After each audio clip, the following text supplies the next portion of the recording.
Let's begin with the next page, that is page number 20। अभी तक हमने story में यही देखा कि जो डॉग रहता है वो एक वाइल्ड एनिमल रहता था पहले, वो उसे भी इधर उधर खाने के लिए ढूंढना पड़ता था, जाना पड़ता था और स्ट्रॉन्ग एनिमल से अपने आप को बचाव करना पड़ता था।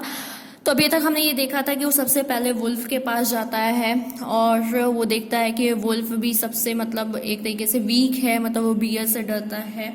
तो फिर वो डिसाइड करता है कि वो बियर को अपना मास्टर बना लेगा। डॉग जब डॉग बियर को अपना मास्टर बना लेता है तो अभी तक हमने ये देखा कि वो लोग जो काऊ की तलाश में जाते हैं कि काऊ को मार के खाएंगे, लेकिन वो अचानक देखते हैं कि काऊ का जो झुंड आ रहा होता है उसमें बहुत ज़्यादा वो लोग इधर उधर भाग रहे होते हैं, बहुत ज़्यादा पैनिक हो रहे होते हैं, उनकी मतलब आवाज़ें निकालते रहते हैं जिससे डर लगता है। तो बियर क्या पेड़ के पीछे जाके जंगल में छुप जाता है। चलिए हम यहाँ से स्टार्ट करते हैं। Next, now why did I have to come here said he to the dog. अब वो बोलता है कि मैं कहाँ से ये जगह में आ गया। कौन बोलता है? बियर बोलता है डॉग को। It is the lion who rules the forest in this part. वो बताता है कि ये जो एरिया में हम लोग आए हैं ये एरिया किसका है? लायन का है, जो सबसे ज्यादा स्ट्रांग है और वो इस एरिया पे राज करता है। The lion who is he. ये लाइन कौन बोलता है? डॉग बोलता है बियर से कि ये लायन कौन है? हु इज ही, ये है कौन?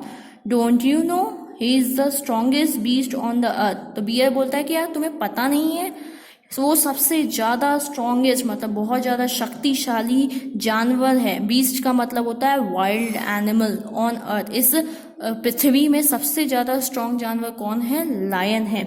Well then I will say goodbye to you bear. तो ये डॉग क्या बोलता है? फिर मुझे तुम्हें बाय बोलना पड़ेगा बियर को। I want the master who is stronger than anyone on earth. अब मुझे एक ऐसे मास्टर की जरूरत है जो सबसे ज्यादा स्ट्रॉन्ग है अर्थ में।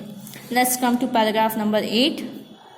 And of the dog went to ask the lion to be his master. अब जो डॉग होता है वो लायन के पास जाता है, बोलता है क्या आप मुझे अपना सर्वेंट बनाएंगे, क्या आप मेरे मास्टर बनेंगे? The lion agreed to it, मतलब लायन उस चीज को मान जाता है।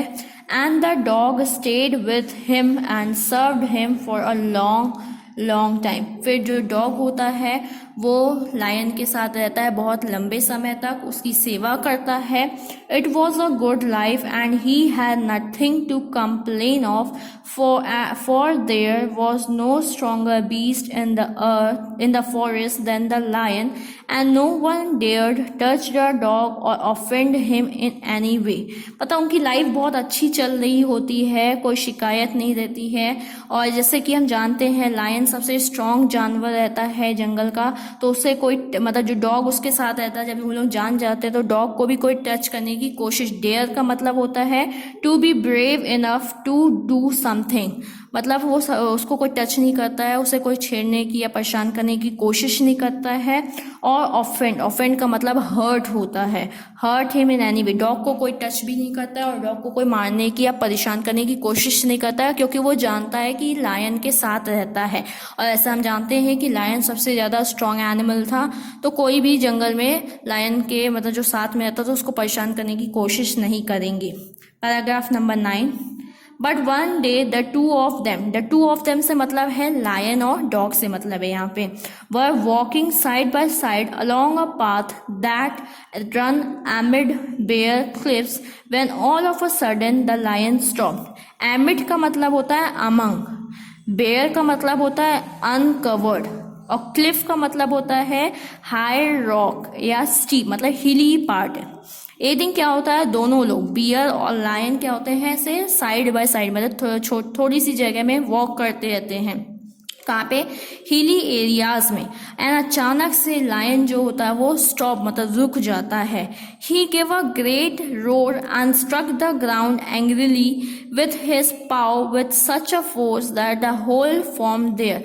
और अचानक से शेर इतनी जोर से आवाज निकालता है और जमीन में अपने गुस्से से पैर पटकता है। पाव का मतलब क्या होता है? पैर, जो लायन का पैर होता है उसको पटकता है इतना फोर्स से, मतलब इतनी ताकत लगा के कि उस जगह पे छेद हो जाता है, होल हो जाता है। Then he begin to back away very quietly, और अचानक से वो पीछे अपने कदमों को पीछे लेने की कोशिश करता है। What is it master, is anything wrong. तो डॉग जो बोलता है क्या कुछ गलत है, क्या कुछ गड़बड़ हो रही है।